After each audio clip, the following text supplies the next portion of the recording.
¿Qué tal, gente? ¿Cómo les va? Bueno, espero que muy bien. Un nuevo video de Siciliano en su taller. Obviamente no estoy en mi taller, estoy en el tallercito. Este considero que es el último video que voy a hacer desde acá. Después ya lo voy a desarmar, como ya vienen sabiendo. Pero bueno, quería contarles a los amigos que se vienen acercando, a los que por ahí no conocen la historia de este pequeño lugar, porque es un pequeño lugar, 6 metros cuadrados, quizás un poquito más.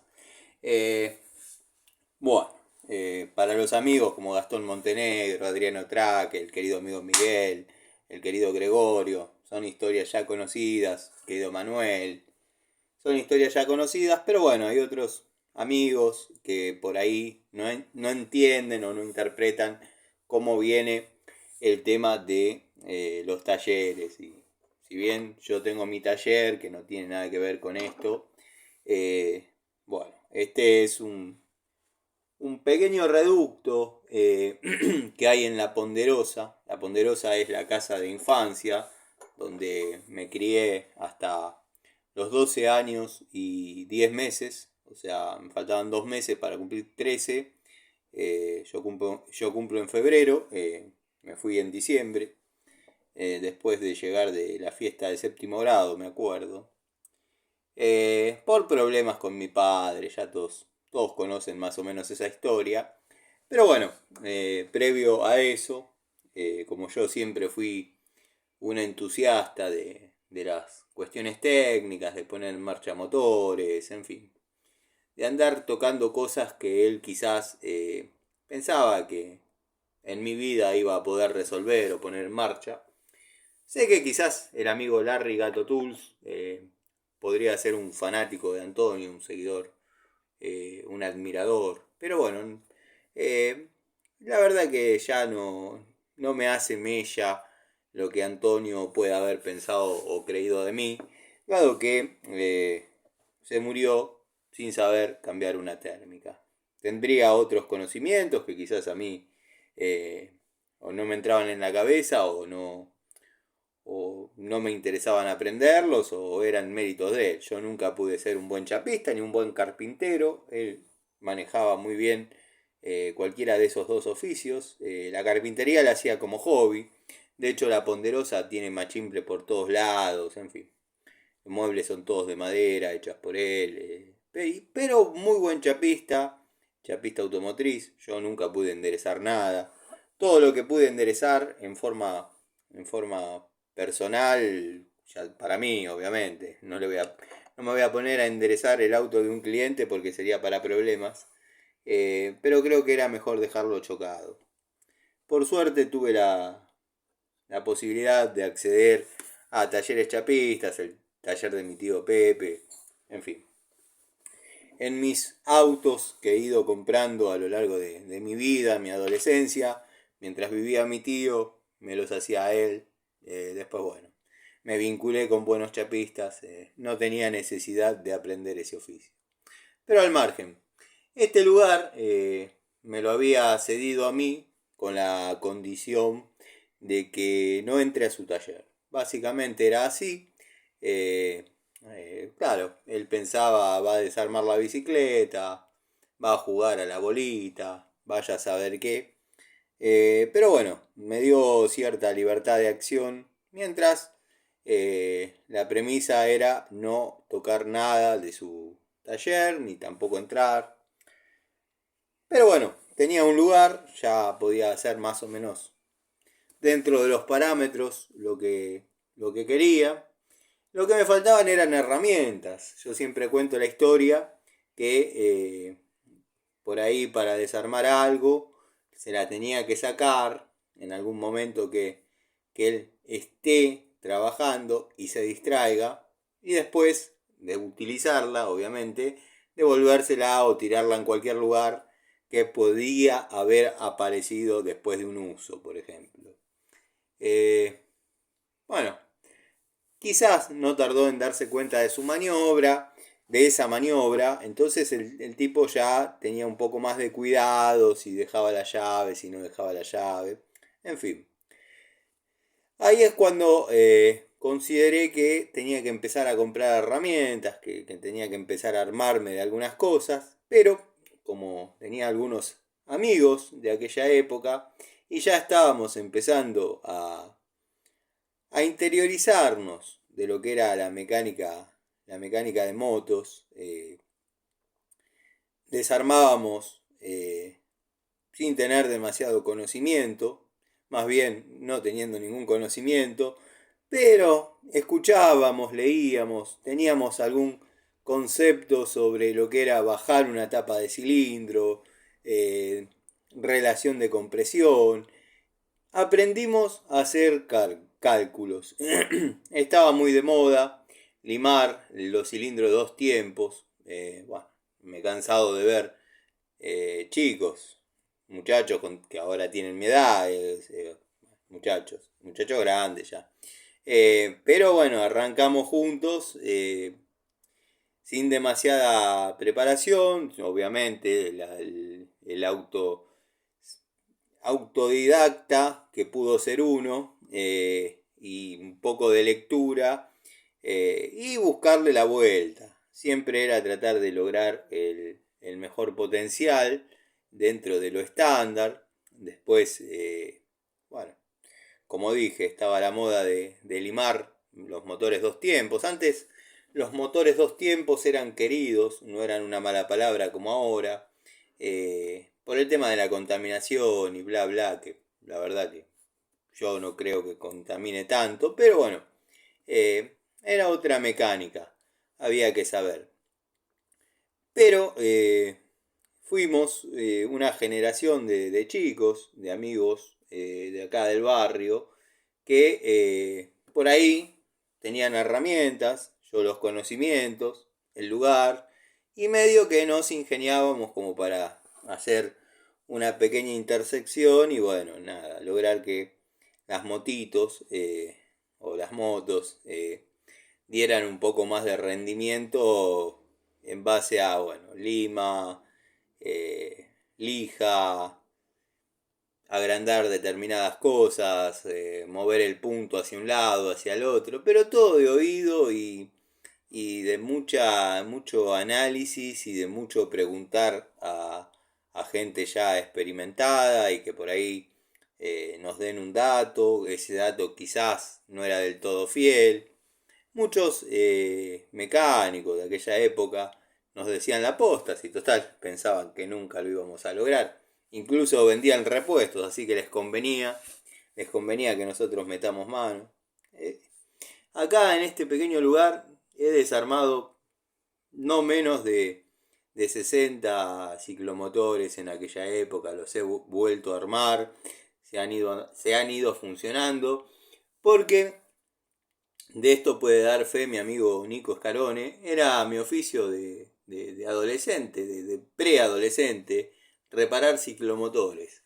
Estaba toda esa movida bikenia full, que verdaderamente eran una porquería, se renegaba, si bien no tenía nada adentro, pero, o sea, era nada, no había nada.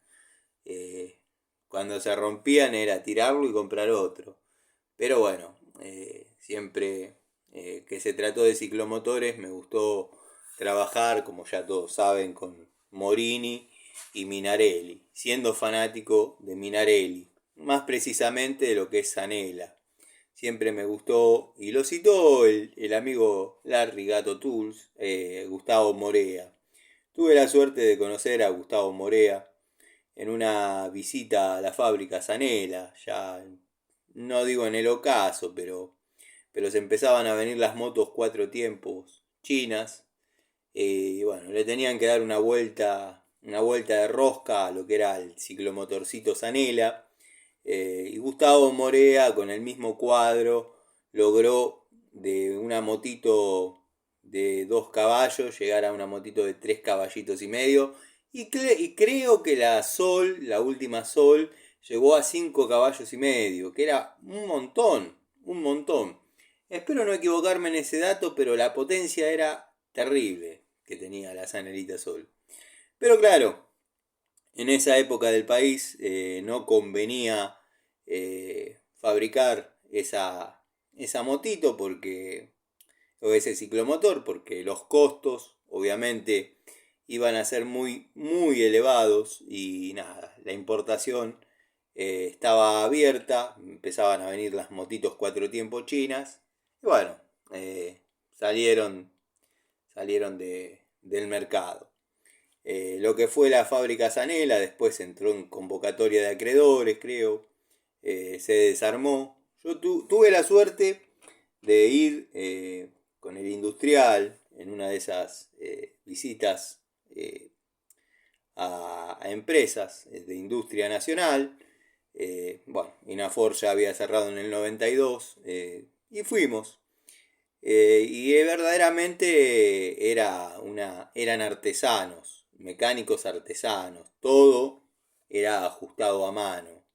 Eh, la historia de Zanella es muy rica en sí misma, pero bueno, lo que uno por ahí ha hecho es un poco incursionar, mejorar, darle rendimiento a determinadas cuestiones. Así que bueno, nada, este era el lugarcito, sin herramientas, sin determinadas cosas, que cuando se recuperó lo que es la ponderosa, bueno, me di a la tarea de tratar de dejarlo lo más parecido a, a lo que imaginé que podía hacer en aquel momento. Eh, Después se volvió funcional. Acá en este lugar yo he reparado mucho lavarropa, mucha bordeadora, mucha máquina de cortar pasto. He desarrollado muchas tareas en artefactos de línea blanca que ya en el taller no quedaba bien porque bueno, no corresponde por el tipo de taller que yo tengo. Pero acá, créanme que se había hecho más que funcional para ese tipo de tareas. Así que nada, eh, ya me di el gusto, lo dejé como yo quería, lo dejé como yo pensaba. Así que bueno, nada, producto de arreglos que hemos hecho con la doctora Quinn. Este lugar, como forma parte de la Ponderosa, lo voy a tener que desarmar, voy a tener que sacar todo. Y bueno, nada, veré qué hago con todo esto porque verdaderamente hay muchas cosas. Si bien es chiquito y parecen pocas, pero se han ido juntando unidades, se ha ido armando un lugar como para trabajar cómodo. Así que bueno, las últimas motitos que armé acá fueron las de mi sobrino, que todavía tiene y todavía siguen funcionando, bueno, que también me trajo ciertos problemas con la doctora Quinn. Yo no le hubiese comprado ciclomotores, le hubiese armado algo de 110, pero bueno, qué sé yo, son gustos. Eh, Así que nada, la historia es más o menos la que les comenté. Este lugar con los amigos de aquel momento, con el gordo Rotondo, el judío David, un par más, un par del loco 45, un par de mal llevados, hacíamos y deshacíamos y armábamos y desarmábamos, siempre teniendo la premisa de que no quede nada para la hora que llegaba Antonio, ¿no? Por supuesto, porque podía acarrear un problema. Así que nada, este es el videito despedida de acá desde el tallercito. Ya no lo van a ver en las historias, pero bueno, se va a incorporar al canal algún otro lugar un poquito más personal, ya con un nuevo estilo, con un nuevo, con un nuevo aire. Esto fue simplemente saldar una deuda del pasado conmigo y verdaderamente se había hecho funcional. Pero bueno, como no se puede separar de lo que es la casa, o sea, son 6 metros cuadrados y es una arteria que, bueno, está en el paso, o sea, sería la salida de atrás. No tengo manera de salvarlo. Así que bueno, nada. seré compensado como corresponde con otra propiedad. Y bueno, ya está. La historia del tallercito llegó a su fin. Así que bueno, nada. Después les mostraré las unidades que tengo, herramientas. Hay de todos los tipos. Lo que se ve siempre en el tablero, pero que se podía trabajar cómodamente, se podía trabajar cómodamente. Así que bueno, gente, nada, quería hacerles este videito. La historia ya la conocen todos. Lugar de infancia. Cuando se recuperó esto, estaba todo cubierto por tierra. Había quedado en el mismo lugar todo lo que dejé, en el mismo lugar. Lo único que había acá adentro, una máquina de cortar pasto, que era lo único que yo no había dejado, y ya no había pasto afuera. Así que vaya a saber los años que hacía que acá no entraba nadie. Así que bueno, lo limpié, lo acomodé, lo pinté, ya hace entre una cosa y otra 3 años más o menos. Y ya está, ya se cumplió una etapa. Así que nada, quería hacerles el videito, la despedida. Bueno, ahora haré un video cortito porque no me permite dar vuelta a la cámara del tablero y cómo había quedado armadito. Les mando un saludo y bueno, nos vemos en otra charlita, como siempre, desde mi taller o desde mi casa. Saludos.